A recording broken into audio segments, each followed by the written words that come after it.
usimisele ukuzuza usindiso. uThixo akasimiselanga tu ukuba siye esihogweni.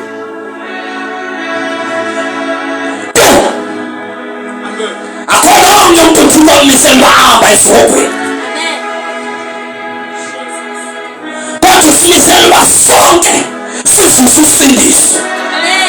Akhomphosile uPawulos uthi enhliziyweni yakhe ukuba bonke abantu bangasindiswa bafikelele kuyazini inyaniso bekholwa kumhlawulo womnye onguYesu Kristu.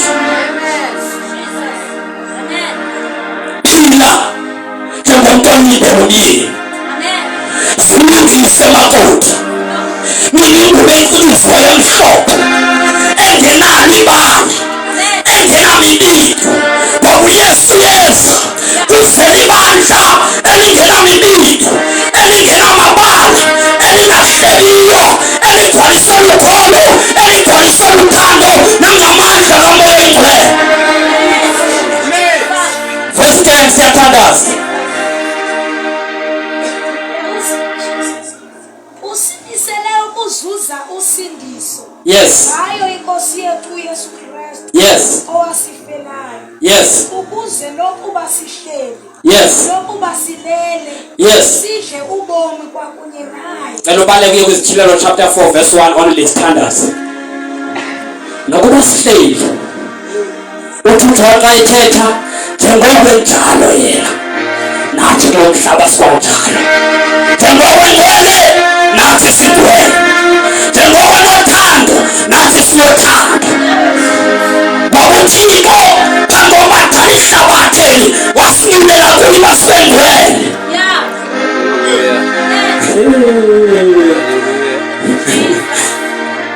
Phaya awuzungena ungafani naye.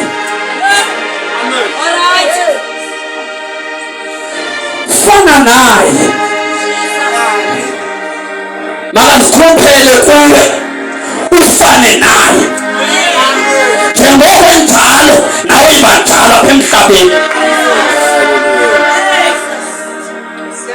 Awuzungena pha ungafani naye. Unabantu othi no andizumthanda, no andizumxolela. Awuzungena pha.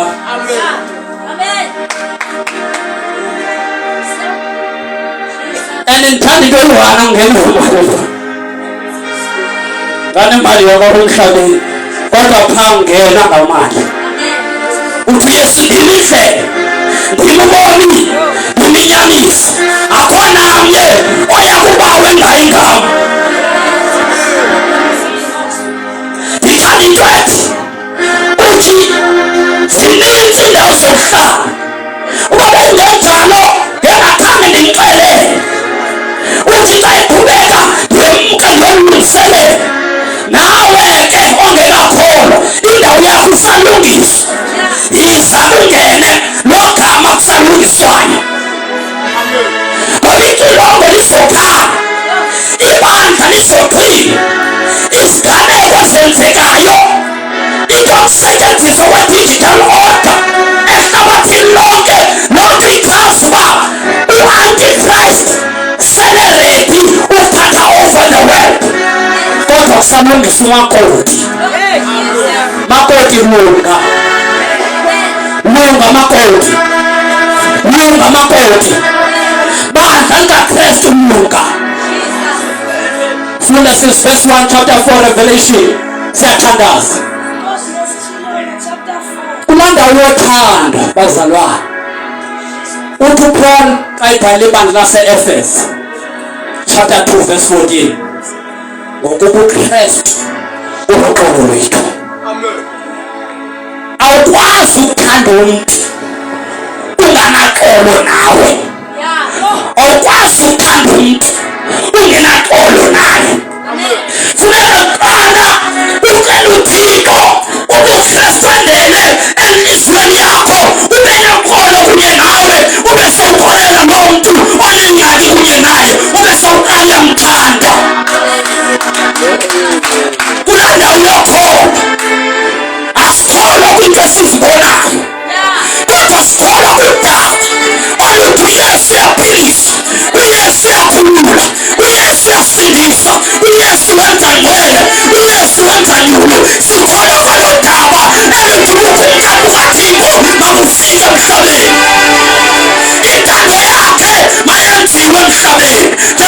kwenziwe ezulwini.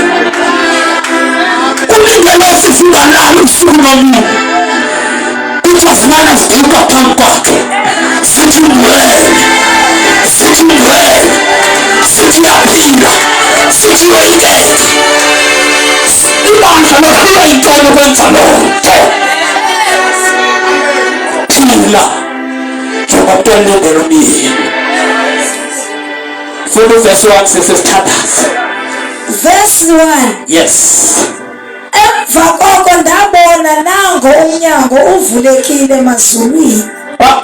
Kwakunje ngexesha le-COVID kwibandla lalibanda lalingekho lalidekideki lalingekho shosho lalingekho lalingabanda lalidekideki lalisweke COVID.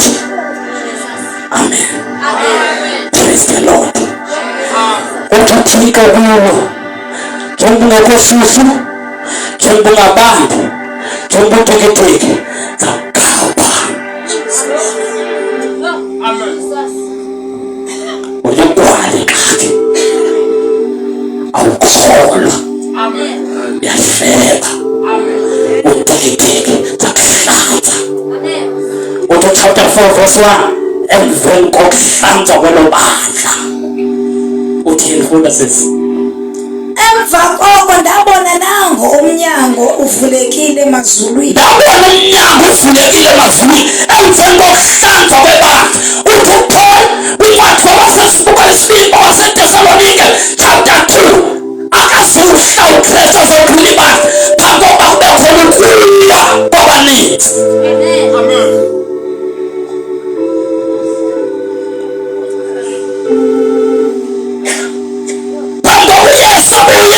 Makuwabaninzi ebebesendlini kodwa bengakholwa ncam. Beyibambile le nto kodwa behleba, kodwa begxeka, besiwa ngomsebenzi kaThixo. Mabawe. Kwathi uJohn emveni koko ndathi xa ndiphakamisa amehlo ndabona phezulu kuvuleka izulu. Ngoba izulu likhona. Kodwa abahlebi, abakrenkezi, amagwala, abathakathi, abenqulizithixo, abenza umbilo, abenza konke okubi nababuthandayo ubuxoki bangaphandle kobukumkani. Kodwa basangena ngabasingathu, ngabamphatha uxolo, ngabamphatha uphando, ngabamphatha imvisiswano. Nakuphi ke wena? Phila njengolindele umyeni. Ngoba lo myeni wahamba ethobekile. Usapho hlabelelayo wayehamba engakhalazi, ethwele umnqamlezo, evusa igazi. Wena uyakhalaza. Change your mind. Change your mind. Tshintsha ukucinga kwakho ucinge njengaye. Tshintsha ukuhamba kwakho uhambise kwakhe. Tshintsha ukuthetha kwakho uthethe kwakhe. UThixo uthi sezisa ubuhlungu ubukumkani bakhe buxuthiwe nguSathane ku-Adam. Athi Thixo, no matter what has happened, noba kwenzeke ntoni, kodwa icebo lisenayo, kodwa icebo lisekhona. Noba ngathi ugxilile, kodwa icebo lisekhona.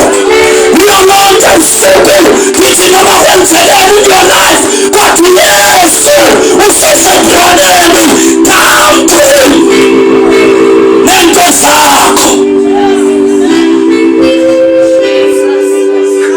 Bekulindwenze wena, bekulindwa uzonyathela kulo mhlaba ukuba nawe uze udaba. ungafi nje